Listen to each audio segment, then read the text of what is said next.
মার্কিন president Donald Trump ক্ষমতা গ্রহণের আগে গাজা যুদ্ধ থামাতে সক্ষম হলেও বর্তমানে বিশ্বে চলমান রয়েছে ইউক্রেন, রাশিয়া এবং সুদানের গৃহযুদ্ধ সহ আরও কয়েকটি সংঘাত। এরই মধ্যে ট্রাম্পের তৃতীয় বিশ্বযুদ্ধের সতর্কতা অনেক দেশের নাগরিকের ঘুম কেড়ে নিয়েছে।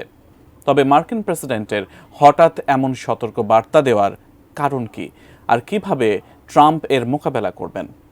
বিস্তারিত শিহাব ইসলামের ডেস্ক রিপোর্টে। যুক্তরাষ্ট্রের প্রেসিডেন্ট ডোনাল্ড ট্রাম্প বৃহস্পতিবারে মিয়ামিতে অনুষ্ঠিত FII প্রায়োরিটি সামিটে তৃতীয় বিশ্বযুদ্ধের সম্ভাবনা নিয়ে উদ্বেগ প্রকাশ করেছেন। তিনি মন্তব্য করেছেন, তৃতীয় বিশ্বযুদ্ধে কারো লাভ হবে না, তবে আপনি তৃতীয় বিশ্বযুদ্ধ থেকে বেশি দূরে নেই। যদিও ট্রাম্প এই ধরনের যুদ্ধের পরিস্থিতি সৃষ্টির বিরুদ্ধে রয়েছেন, তিনি আশ্বস্ত করেছেন যে তার নেতৃত্বে বিশ্বযুদ্ধের মতো পরিস্থিতি ঘটতে দেওয়া হবে না। তিনি আরও বলেন, যুদ্ধের পরিস্থিতি তৈরি হলে যুক্তরাষ্ট্র তাতে অংশ নেবে না। সাবেক মার্কিন প্রেসিডেন্ট জো বাইডেনের প্রশাসনের ক্ষমতায় থাকার কথাও তুলে ধরেছেন ট্রাম্প। ট্রাম্প দাবি করেছেন যে বাইডেনের শাসনামলে যদি বিশ্বযুদ্ধের পরিস্থিতি সৃষ্টি হতো তবে সেটি খুবই বিপজ্জনক হতে পারত। কোয়ালিটি সম্পন্ন আন্তর্জাতিক মানের CMT 500W CSRM committed for better still।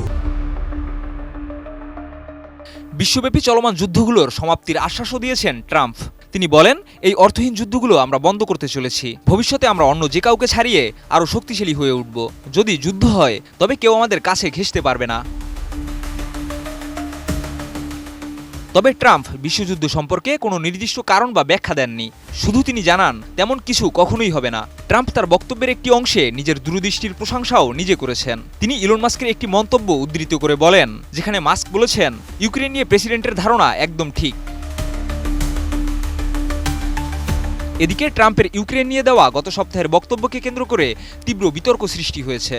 তিনি ইউক্রেনের প্রেসিডেন্ট ভ্লাদিমির জেলেনস্কিকে স্বৈরশাসক আখ্যা দিয়ে বলেন, যদি জেলেনস্কি সরে না দাঁড়ায় তাহলে তার ঠাঁইয়ের জন্য কোনো দেশ থাকবে না। এটি ছিল একটি উত্তপ্ত পাল্টা সমালোচনা। ট্রাম্প যখন সৌদি আরবে অনুষ্ঠিত ইউক্রেন যুদ্ধবিরোধী যুক্তরাষ্ট্র রাশিয়া বৈঠক নিয়ে জেলেনস্কির বক্তব্যের প্রতিবাদ করেছিলেন। এভাবে ট্রাম্প তৃতীয় বিশ্বযুদ্ধের সতর্কতা জানালেও তার বক্তব্যে এক ধরনের আত্মবিশ্বাসও ছিল যে তিনি তা ঘটতে দেবেন না। তবে বিশ্ববাসী অপেক্ষা করছে ট্রাম্পের এই সতর্কতা বাস্তবে কিভাবে প্রভাব ফেলবে। ট্রাম্পের বক্তব্য বিশ্ব রাজনীতিতে নতুন আলোচনার জন্ম দিয়েছে এবং প্রশ্ন উঠছে, বিশ্বযুদ্ধের সম্ভাবনা আদৌ কতটা বাস্তবিক। শিহাব ইসলাম, ATN নিউজ।